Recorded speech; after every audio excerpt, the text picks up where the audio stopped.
কেউ বলে নৌকবিলাস, কেউ কেউ বলে কৃষ্ণ বিরহে কাঞ্চে রায়, কেউ কেউ আবার বলেন এটার নাম পারের কান্ডারি। পারের কান্ডারি ভগবান লীলাময় পুরুষোত্তম, সঙ্গে নয়ে রাধা রানী পারের ঘাটে পার করাবে বলে বসে আছেন পারের কান্ডারি।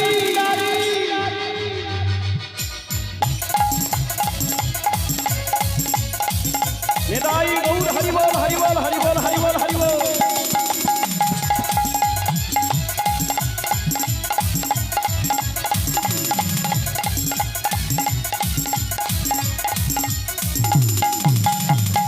আসুন এই পারের কান্ডারি শোনার আগে আমরা সংক্ষিপ্তভাবে গৌরচন্দ্রিকা আস্বাদন করলাম।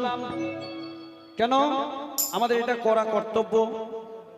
পূর্বদিন থেকে ভগবান এই শিবাসঙ্গনে লীলা কীর্তন করছেন কি, আর যিনি আজকের দাতা তিনি আজকে শিবাস এবং তার স্ত্রী মালিনী দেবী। তিনারা অনেক সংকল্প নিয়ে রেখেছিলেন বাড়িতে ভগবান আসবেন, তা সেটা তাদের সম্পূর্ণ হয়েছে। আর ওই সঙ্গে প্রভাতকালে গৌরকে জাগিয়ে তুলতে হবে, তাই একটু আমরা সংক্ষিপ্তভাবে করলাম। শ্রুতি আছেন গোরাচান। এবার আমরা পসরা কীর্তন বা পারের কান্ডারি আমরা তার মধ্যে প্রবেশ করব। বাবা, এই পারের কান্ডারি লীলা আস্বাদন করতে হলে প্রথমেই আমাদেরকে ছোট্ট করে একটু গৌরচন্দ্রিকা আস্বাদন করতে হবে। কেন এই বাড়িটা কিন্তু তৈরি করেছেন একদম মাঠ থেকে ভিত দিয়ে তুলে, তাহলে ভিতটা যদি ভালো হয় এই বাড়িটা ভালো দাঁড়াতে পারবে না। এই যে মায়েদের এত পায়ের যন্ত্রণা কেন? বলে যাদের ভুঁড়ি হয়ে যায়, মোটা হয়ে যায়, পা গুলো শুরু হয়ে যায়, ওই গাঁঠের যন্ত্রণা এসে যায়। কেন না তার নিচের যে ভিতগুলো ভালো নেই, নষ্ট হয়ে গেছে, তাহলে ঘরটা থরথর করছে, বেশিক্ষণ দাঁড়াতে পারে না। তাই এই ভিতটা কি না, যে যুগে যে অবতার সেই যুগে সেই অবতারে ভজিলে পাইবে উদ্ধার। কৃষ্ণকে ডাকলে কৃষ্ণ কিন্তু আসবে না, গোবিন্দকে ডাকলে গোবিন্দ আসবে না, যতক্ষণ না তুমি গৌর হরিকে ডাকছো। সংকীর্তনের পিতা শ্রীকৃষ্ণ চৈতন্য মহাপ্রভু, তাই গৌরকে ছাড়া গতি নাই, গতি নাই, গতি। তাই আসুন, তাই বললেন কি না, গৌর হরি একদিন একটি যষ্টি নিয়ে তিনি সবাইকে ডেকে ডেকে বলছেন, নবদ্বীপবাসীকে বলছে, বলে কে যাবি তোরা ভব সিন্ধু পারে, কে যাবি তোরা ভব সিন্ধু পারে, ধন্য কলির যুগের চৈ তন্নের অবতারে, ধন্য কলি যুগের চৈতন্য অবতারে, ধন্য ধন্য জীব ধন্য, ধন্য ধন্য জীব ধন্য। আমরা কেউ কেউ চিন্তা করি যে কলিযুগে জন্ম হয়েছি, এত পাপ তাপ জ্বালা যন্ত্রণা অপরাধ সব মাথায় নিয়ে জন্ম হচ্ছি, কিন্তু ভগবান বললেন এই কলিযুগটাই সর্বশ্রেষ্ঠ যুগ। কেন বলে যে যুগে ধন্য কলি নাম হয়েছে, কিসের জন্য? বলে কলি যখন জোর করে তার প্রাসাদে টেনে নিয়ে যাবে, ভগবান বললেন যারা প্রাসাদে নিয়ে যাবে, তখন ভগবান বললেন প্রাসাদে নিয়ে যেতে পারো ভাই, কিন্তু যে হরি নাম করবে তাকে নিয়ে যেও না, যদি নিয়ে যাও তুমি কিন্তু জ্বলে পুড়ে ছাই হয়ে যাবে। তখন ওই সবাই কলিযুগের মানুষ তারা ছুটে এলো মহাপ্রভুর কাছে, বলে প্রভু একদিকে আমাদেরকে বলছো নাম করতে, আবার অন্যদিকে কলিকে বলছো আমাদেরকে ধরে নিয়ে যেতে, তাহলে আমরা থাকবো কি করে? বলে শোনো, তোমরা বাটনা বাড়তে বাড়তে হরিনাম করো। কি না, বাটনা বাড়তে বাড়তে হরিনাম করো, ঝাড় দিতে দিতে হরিনাম করো, ঘর পুছতে পুছতে হরিনাম করো, তাতেই দেখবেন কতবার যে হরিনাম হয়ে যাবে তার কোনো ঠিক ঠিকানা থাকবে না। তাই সবাই মিলে ওই ঘরে কাম করতে করতে, কাজ করতে করতে হরিনাম করো। এই জন্য বললেন এই যুগটি ধন্য যুগ, সহজেই পারাপার হয়ে যায়। অন্যান্য যুগে অনেক কিছু দরকার ছিল, এ যুগে কোনো কিছু দরকার নেই। তাই জন্য বললেন ধন্য কলির যুগের চৈতন্যের অবতার। আমাদের চৈতন্যের ঘাটে উজান কি আবার, আমাদের চৈতন্যের ঘাটে উজান কি আবার, পরিপাটি নাহি লাগে অমনি পার হয়, পরিপাটি নাহি লাগে অমনি পার হয়। এখানে কিন্তু কড়ি লাগে না, কি লাগে, কি লাগে? বলে হরি নামের তরি খানি শ্রী গুরু কান্ডারি, হরি নামে তরি খানি শ্রী গুরু কান্ডারি, হরি নামের তরি খানি শ্রী গুরু কান্ডারি।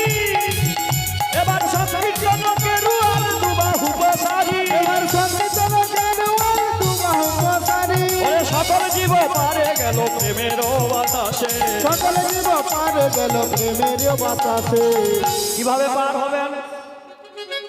হয়তো একজন হাত তুলেছেন আর একজন ভাবছে ওর কি হয় দেখি তারপর আমি হাত তুলব, হ্যাঁ? কিন্তু বাবা ট্রেন যখন আসে না, ওই সবাইকে যখন নিয়ে যাবে না, একটু ধরে নিলেই হবে, তোমাকেও টেনে নিয়ে চলে যাবে। আর না হলে ওই হরি বল বলতে বলতে দেখতে দেখতে আপনি রয়ে যাবেন। তাই কি বললেন যে সকল জীবে পারে গেল প্রেমের বাতাসে, বাতাসে আর অধম লোচন পড়িয়া রইল নিজ কর্ম দোষে, নিজ কর্মে নিজ কর্ম দোষে, নিজ কর্ম দোষে লক্ষ্মণ দাস পড়িয়া রহিল নিজ কর্ম লোচন দাস ঠাকুর তিনি পদ লিখলেন, লোচন দাস ঠাকুর তিনি পদটি লিখলেন যে এই ঘাটে পারাপার হতে গেলে একবারে হরিনাম করব, একদম চলে যাব, হরিব না হলে প্রত্যেক দিন পাপহং পাপ কর্মহং পাপাত্মা পাপ সম্ভব ত্রাহি মাং পুণ্ডরীকাক্ষং সর্ব পাপ হর হরি। প্রত্যেক দিনই ওই কথাই বলছি, আবার সকাল হলেই পাপ করছি। ও কি পানা পুকুরে ওই ডোগা মারার মতো, ওই একটু ফাঁকা হয়ে গেল আবার এসে জড়ো হয়ে গেল। তার থেকে একবার হরিনাম করব, একবারে উচ্চেশ্বরে পারাপার হয়ে যাবে। তাই বললেন কি না, একদিন প্রাণ গোবিন্দ আমার সখা সখী সখাদের সঙ্গে করে নিয়ে 24 জন সখাকে সঙ্গে করে নিয়ে তিনি কি করলেন, তিনি ওই নবলক্ষ ধেনুকে সঙ্গে করে নিয়ে তিনি চললেন কোথায় না, খেলা খেলবে বলে। কি খেলা, কি খেলা? ওই ভগবান আমার খেলা খেলতে ভালো জানে, যে খেলাটা খেলে দেবে ভাই, একবার খেলে দিলে তোমার সর্বস্ব কেড়ে নেবে ভাই।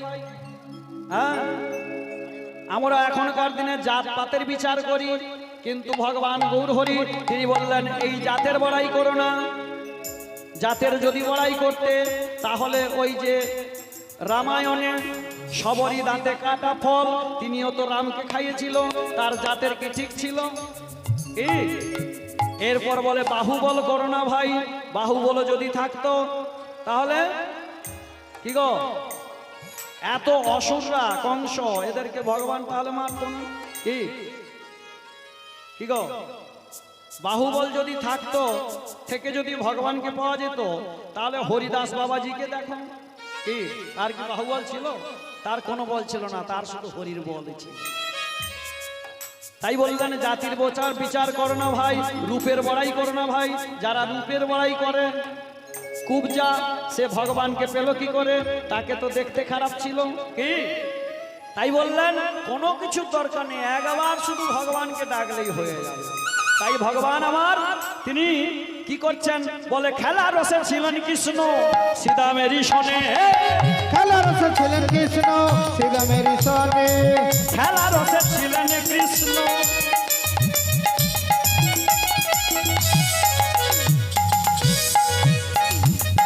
সীতামেরি সনে, খেলা রসে ছিলেন কৃষ্ণ সীতামেরি সনে। হেনকালে শ্রীমতী রায় পড়ে গেল মনে, হেনকালে শ্রীমতী রায় পড়ে গেল মনে, আর তো খেলা ভালো লাগে না, আর তো খেলা ভালো লাগে না, আর তো খেলা ভালো লাগে না, আর তো খেলা ভালো লাগে না। ও সুবল বলো বলো, জানা জানায় আর তো খেলা ভালো লাগে না, ও সুবল জানা জানা আর তো খেলা ভালো লাগে না, ধৈর্য আর সহে নাই আর তো খেলা ভালো লাগে না। ধৈর্য আমার আর ধরে না। বলে কেন খেলা ভালো লাগে না কেন? বলে জানিস যখন সুবলের ঈশনে বিপিন কাননে খেলিছে বিনোদ খেলা, খেলা সেই সময় আমার কি করেছে সুবল কি করেছে, আনিয়া সুবল চম্পকেরই দল।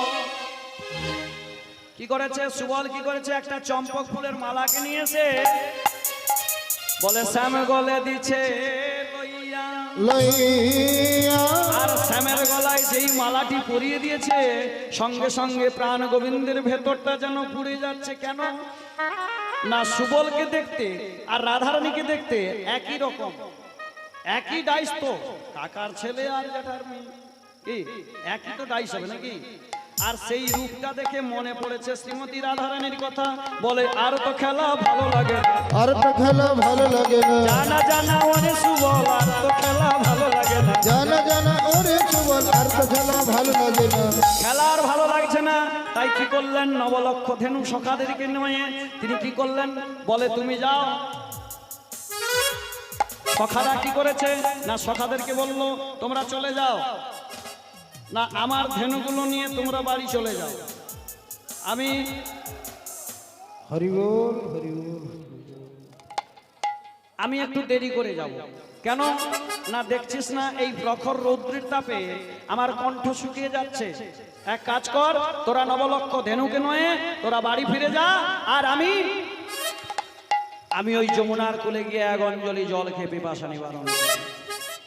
প্রাণ গোবিন্দ আমার চাতুরালি করে সখাদেরকে তাদেরকে বাড়িতে পৌঁছে দিলেন, আর এদিকে বাড়িতে পৌঁছে দিয়ে তিনি কি করছেন, বংশীটাকে হাতে নিয়ে বলছে, ওরে বাঁশি বাজরে বাঁশি বা, একবার রাধা বলে বাজ বাজনা, বাজরে বাঁশি বাজ, রাধা বলে বাজ বাজ, বাজরে বাঁশি বাজ, রাধা সুরে বাজে বাজবা, বাজরে বাঁশি বাজ, রাধা সুরে বাজ, রাধা নামে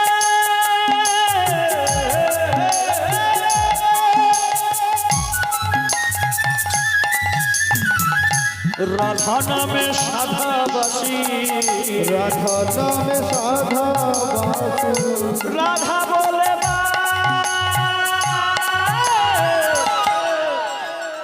বাজরে বাঁশি বাজ, রাধা সুরে বাজ বাজনা, বাজরে বাঁশি বাজ, রাধা বলে বাজ বাজ, রাই গৌর হরি হরি বল। রাধা বলে বাজ বাজ, বাজরে বাঁশি বাজ, রাধা বলে বাজ। এবার বাঁশি কি বলছে, প্রভু আমি যদি এমন করে বাজি তাহলে কিন্তু ওখানে যে জটিলা কুটিলা রয়েছে তার বাড়ির ভেতরে রাধারানী রয়েছে না, আয়ান ঘরানি তো নাকি, রাধারানীর স্বামীর নাম কি আয়ান, আর জটিলা কুটিলা এরা পাহারা দিয়ে রাখছে, আবার এদের ভয়ে বাঘে আর সিংহে এক ঘাটেই জল খায়। হ্যাঁ, এবার প্রাণ গোবিন্দকে বংশী কেঁদে কেঁদে বলছে, প্রভু আর বাজাবেন না, কেন যদি বাজান সেখানে তো রাধারানী সেখানে কেঁদে কেঁদে সে তো হাহুতাশ করছে, সে তো আসতে পারছে না, তুমি এক কাজ করো, তোমার ওই যিনি লীলা করে সে কে, লীলার গুরু পূর্ণমাসী বলি যোগমায়া, রাধা গোবিন্দের লীলা করে কায়ায় আচ্ছা দিয়া, সেই তাকে নিয়ে তুমি লীলা পরিবেশন করো, আমার দ্বারা সম্ভব না। প্রাণ গোবিন্দ আমার যেই না যমুনার কুলে এসেছে, আর যমুনার কুলে এসে প্রাণ গোবিন্দ যমুনাকে দেওয়া কথা তার আজকে স্বপ্ন হয়েছে। যেদিন প্রাণ গোবিন্দকে মস্তকে করে নিয়ে গিয়েছিল কে, বসুদেব, কংসের কারাগার থেকে যেদিন ওই নন্দালয়ে নিয়ে গিয়েছিল সেদিনকে ওই যমুনার জলে তথই তথই করে নৃত্য করছে। সেদিন কোন দিন, বলে ঝম ঝম ঝম বৃষ্টি পড়ে চমকে চপলায়, ঝম ঝম ঝম বৃষ্টি পড়ে চমকে চপলায়, ঝম ঝম ঝম বৃষ্টি পড়ে চমকে চপলায়, এবার গুড়ুম গুড়ুম গুড়ুম গুড়ুম বাজে পড়ে মঞ্চে উতলায়, গুড়ুম গুড়ুম বাজে পড়ে মঞ্চে উতলায়,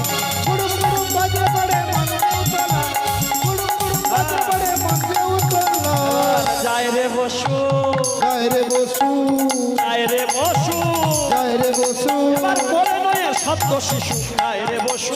কোলে নয় সত্য শিশু যায় রে বসু। প্রাণ গোবিন্দকে আমার ওই বসুদেব কি করেছে, কোলে নয়ে তিনি চলেছেন, আর এমতো অবস্থায় ঝড় বৃষ্টি সেদিনকে শুরু হয়ে গেল।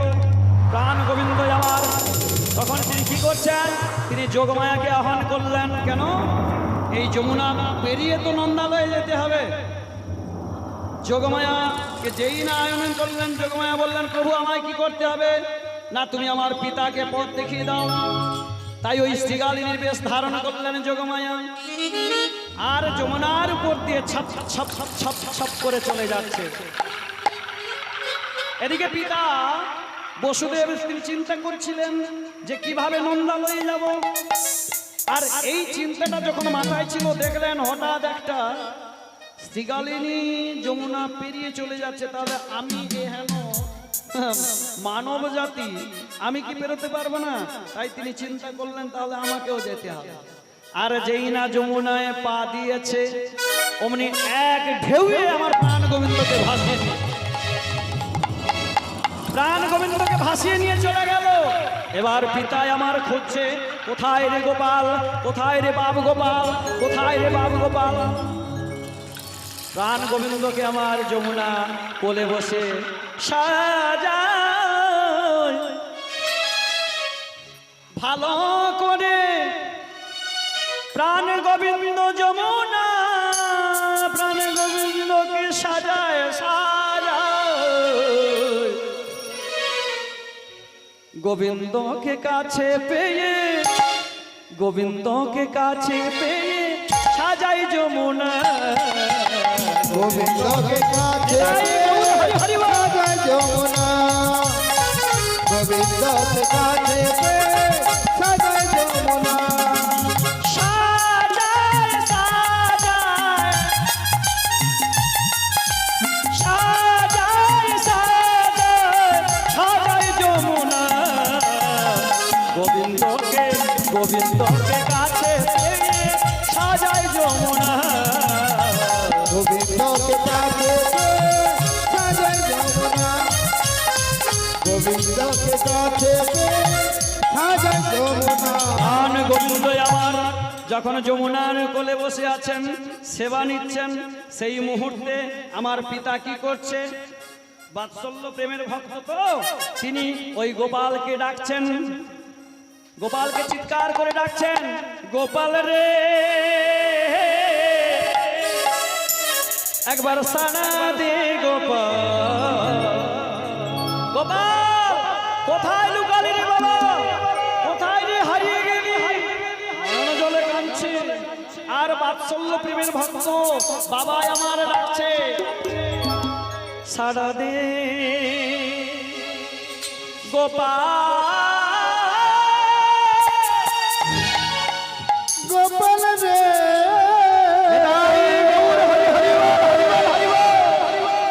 সাড়া দে গোপাল, সাড়া দে,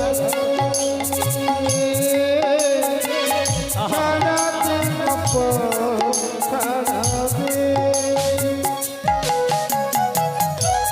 অভাগিনী পিতা তোরে আকুল হয়ে ডাকে গোপাল, গোপাল, গোপাল রে।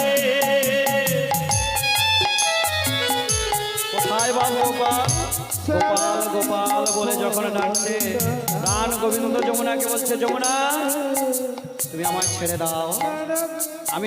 আমি তোমায় কথা দিলাম, যেদিন রাই যাবে মথুরাতে দধির বসরা মাঠে, সেই দিন তোমাকে দেখাবো যুগল মিলন। যমুনা ছাড়তে চাইছে না, বলে আমার 4 হাত, আমি তোমায় 2 হাত দিয়ে গেলাম প্রমাণ স্বরূপ, তুমি রেখে দাও, আমি কিন্তু সেই সময় নিয়ে যাব। হ্যাঁ, সেই 4 হাতের জায়গায় আবার ওই 2 হাত নিয়ে আবার যমুনার দোলায় তিনি তুলে দিলেন। সেই দিনের কথা প্রাণ গোবিন্দের মনে পড়েছে, তাই তিনি একজনের শরণাপন্ন হলো। সে কে? সে হলো যোগমায়া। এই যোগমায়া কোথা থেকে সৃষ্টি? অনেক তত্ত্ব বাবা, কতটুকু বলবো? রাধারানীকে বের করে দিতে হবে। বড়াই মা কি রেডি হয়ে গেছে? হ্যাঁ, হয়ে গেছে, আসছে না? কোথায় কোথায়? এই যোগমায়াকে একদিন কৈলাসপতি মহাদেব দেখলেন রামচন্দ্র ত্রেতা যুগে তিনি আমার সীতা দেবীকে হারিয়ে একটি গাছকে জড়িয়ে ধরে বলছে, ওরে গাছ, তুই বলতে পারিস আমার সীতা দেবী কোথায়, আমার সীতে কোথায়? নয়ন জলে কাঁদছে।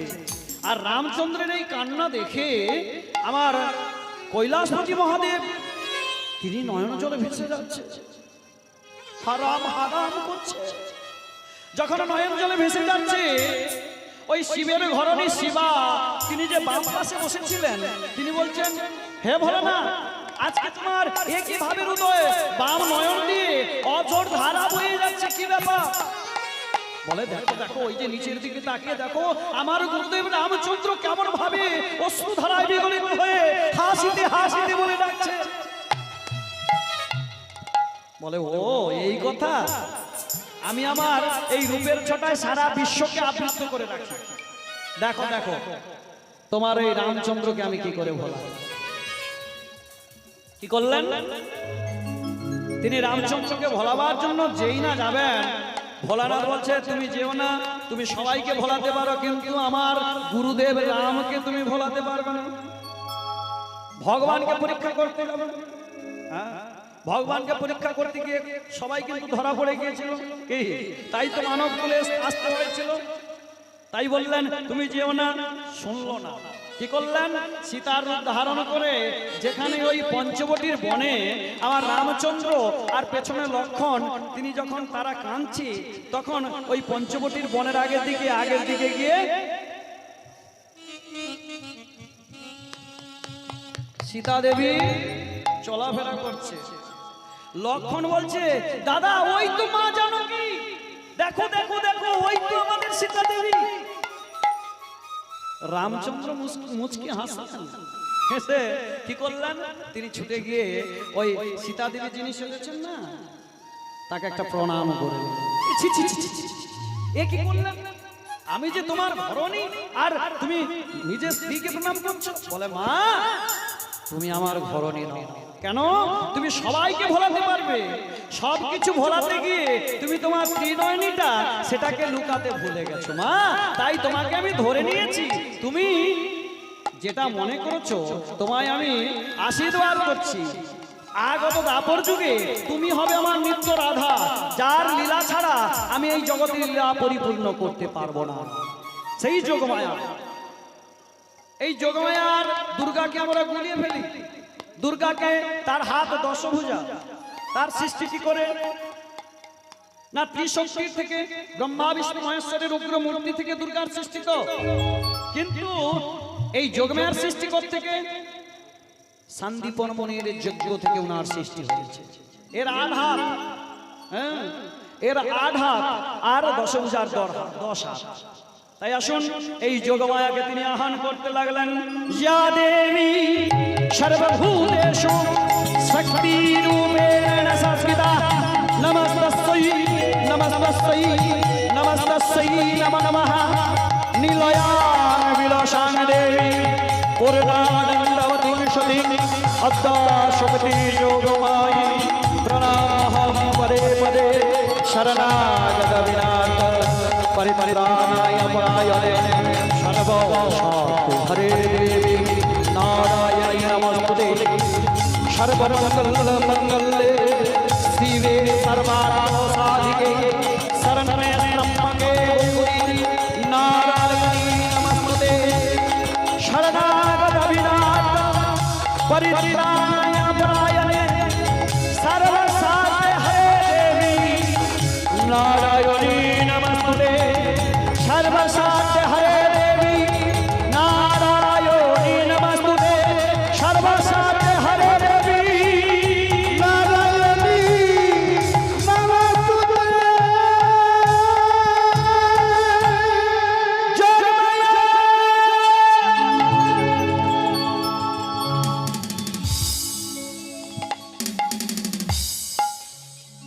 লীলা ঘটিও শ্রী যোগমায়া। প্রাণ গোবিন্দ যখন এই যোগমায়া যোগমায়া বলে আহ্বান করছে, তখন ওই যোগমায়া তাড়াহুড়ো করে ছুটে চলে আসছে।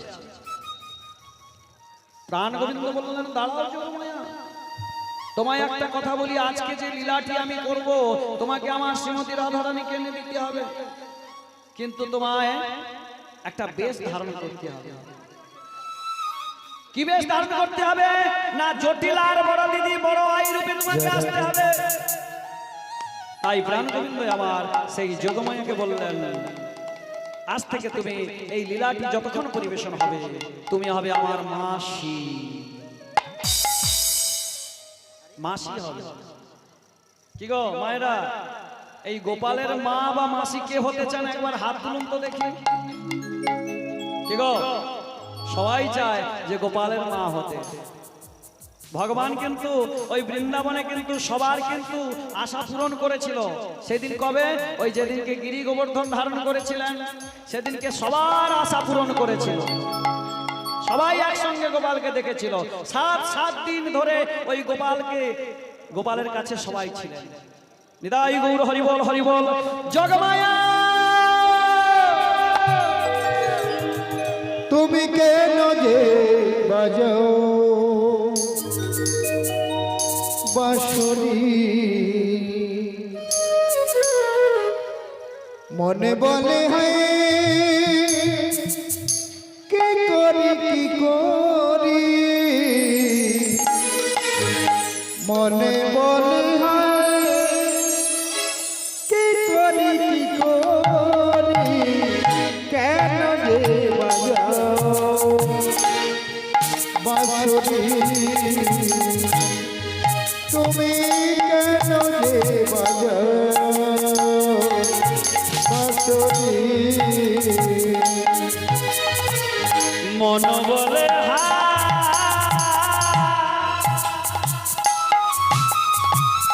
কি করি কি করি, মনে বলে হয় কি করি কি করি, কেন যে বাজাও বাঁশরি, তুমি কেন যে বাজাও বাঁশরি। নিতাই গৌর হরি হরিবল হরিবল হরিবল। ওই যে বড়াই মা এসে গেছে।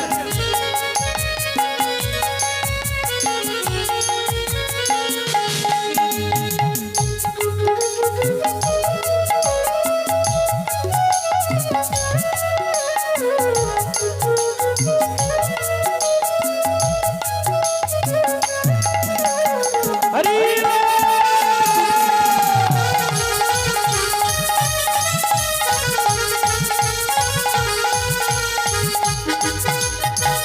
জলের ঘাট যায় শ্যামের হৃদয়ে, যদি হয় ভয়েতে মরে, জলেরই ছলে জলেরই ছলে জলেরই ছলে যমুনাতে যাই রূপেতে মজায় ওই মায়া বিতানা।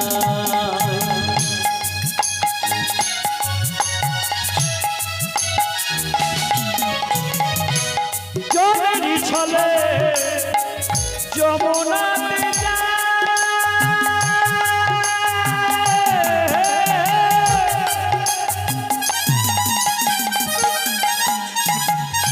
রূপেতে মজাই ওই মায়া বেকানাই, কলঙ্কেরি কালি থেকে যে ডরি, কলঙ্কেরি কালি থেকে যে ডরি, মনে বলে হয় কি করি কি করি, মনে বলে হয় কি করি কি করি, কেন যে বাজারে বাঁশরি।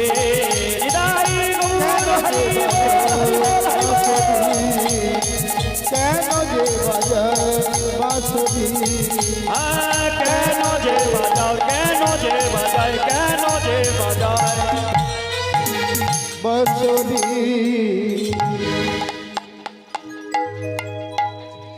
ওগো ওগো অগতির গতি দীনবন্ধু দয়াময় তব তব চরণে এ দাসীর ভক্তিপূর্ণ প্রণাম প্রভু। কল্যাণমস্তু। ওগো প্রভু, এই হেন সময়ে আমায় আমায় ডেকেছেন কেন প্রভু? ওহ, তুমি কি জানো না আমি যে যমুনাকে কথা দিয়েছি তার কুতবক্ষী আমার শ্রীমতী রাধারানীকে নিয়ে তাকে যে লীলা দর্শন করাবো? প্রভু গো, এই এই হেন সময়ে আমায় বা কি করিতে হবে? হেন সময় কি করিতে হবে? ল ঠেলা। দেখো ভঙ্গিটা দেখো, বুড়ো বয়সে এমন সুন্দর সেজেছে মনে হয় আমিও একটু প্রেম করি। হ্যাঁ, আরে তোমায় তো যেতে হবে সেই যাবট মন্দিরে। না প্রভু না, কেন যেতে পারবে না? তুমি আর যেথায় বলো আমি চলে যাব প্রভু, কিন্তু ওই জটিলা কুটিলার ভবনে আমি যেতে পারবো না প্রভু। কেন যেতে পারবে না? কারণ ওরা যে কৃষ্ণ বিদ্বেষীল, ওরা ওরা তোমায় কেউ পছন্দ করে না প্রভু। কৃষ্ণ বিদ্বেষী? হ্যাঁ প্রভু। বেশ, তো তুমি কি আর এমনি এমনি যাবে? আমি কেমন করে যাব? তুমি তো ওদেরই নাম ধরে চলে যাবে। তুমি তো যে বেশটি ধারণ করেছো, এ বেশটি কার বেশ? না জটিল আর বড় দিদি বড় আই? তুমি তো ছলে বলে কৌশলে ওই যেমন ভাবে রামচন্দ্রের ওই দাস হনুমান কনক ব্রাহ্মণ রূপে গিয়েছিল মন্দোদরির কাছে, কি গো মৃত্যুবান আনতে গিয়েছিল না, সেই মতো আজকে তুমি চলে যাবে। আর একটা ট্যাবলেট আছে, আস্তে আস্তে ট্যাবলেট গুলো দিচ্ছি, দাঁড়াও। ট্যাবলেটটা কি না তুমি প্রথমেই গিয়ে কি বলবে জানো? কি বলবো বাবু? ওইখানে যাও, বলছি। হ্যাঁ, প্রথমে গিয়ে কি বলবে জানো? আগুন লেগেছে, আগুন লেগেছে, আগুন লেগেছে, ওই নাই আগুন লেগেছে। ওরে আগুন। আগুন কোথায় লেগেছে বাবু? আগুন কোথায় লেগেছে? দেখো আগুন কোথায় লাগছে, দেখো। ও দিদি, তুমি হাসড়ে জল আসতে পারো নি, আগুন লাগিছে করে। আরে যা, আগুন কোথায় লেগেছে জানো? কোথায় লেগেছে ওই বাবু? মথুরা বাজারে। কি বলবে জানো? কি বলবো? না, ওই ঘিতের দামে ঘোলগুলো ক্রয় করে নিচ্ছে। হ্যাঁ, যে ঘোলগুলো পচা ঘোলগুলো ওরা ফেলে দেয়, সেই ঘোলের দাম যদি 800 টাকা হয়, ফেলবে? একদম না বাবু। তাহলে এই কথাটাই যদি বলে দাও, ওরা কি বলবে? বলে আর ঘোলগুলো ফেলবো না, ওরা লোভ সম্বরণ করতে পারবে না। সেই সময় তুমি সুযোগ বুঝে মা মেয়েকে নিয়ে আসবে না। মা মেয়েকে নিয়ে আসবো না? কাকে নিয়ে আসবে জানো? কাকে বলবো? আমার শ্রীমতী রাইকে নিয়ে আসবে। ও, এটাই হলো তোমার কাজ। তাই হবে প্রভু। আর একটা কাজ, আর একটা কাজ কি? তাই হবে প্রভু। আর একটা কাজ কি জানো? আর একটা কাজ তোমাকে একটি লাশ সৃজন করিয়ে দিতে হবে। আমাকে? হ্যাঁ, প্রভু এই সময় আমি কোথায় পাবো লাশ? আরে লা মানে জানো? নৌকো। আচ্ছা আচ্ছা আচ্ছা। লা মানে নৌকো। দিদি, লা মানে কি গো? আই, টোটো। টোটো কি? নৌকা হ্যাঁ, লা মানে নৌকো। হ্যাঁ। আর এই নৌকো একটা সৃজন করে দিলে, আমি যে যমুনাকে কথা দিয়েছি, হ্যাঁ। আমার শ্রীমতী রাধারানীকে নিয়ে আমি নিয়ে যে ওই নৌকোর উপরে ভেসে থাকবো যমুনার জলে। ওগো প্রভু, হ্যাঁ, এই ভর দুপুর বেলায় আমি নৌকো বা কোথায় পাবো? আমি তাই কি বলি জানো? কি বলছো? তুমি আমার এই দেহখানি নৌকো সৃজন করে নাও। ও দেহ তৈরি করে দিলেন? হ্যাঁ। বেশ, ঠিক আছে, আমি ওই দেহ নৌকো নিয়ে আমি কিন্তু ওই যমুনার জলে ভাসমান থাকবো। কিন্তু একটা কথা, এদিকে চলে এসো। বলো না প্রভু। একটা কথা কি জানো? তোমরা তো জাতিতে মেয়ে ছেলে। হ্যাঁ, শাস্ত্রে বলে 2.5 দিনে কিন্তু তোমাদের পেটে চাল থাকে না। 2.5 দিন না হলে পেটে চাল মিলয় না। সত্যি করে? সত্যি কথা না? একবারে সত্যি? হ্যাঁ, হ্যাঁ। এই জন্য বলি কি, এই যে কথাগুলো 7-5 কান যেন না হয়, আমার তোমার মধ্যে যেন সীমাবদ্ধ। একদম কাউকে বলো। বেশ, হ্যাঁ। তাহলে তুমি ওই কি করবে বলো তো? কি করবো বাবু? তুমি আমার শ্রীমতী রায়কে আনতে যাবে, কিন্তু আমার নাম করবে না। একদম না প্রভু তাহলে কিন্তু বিপদ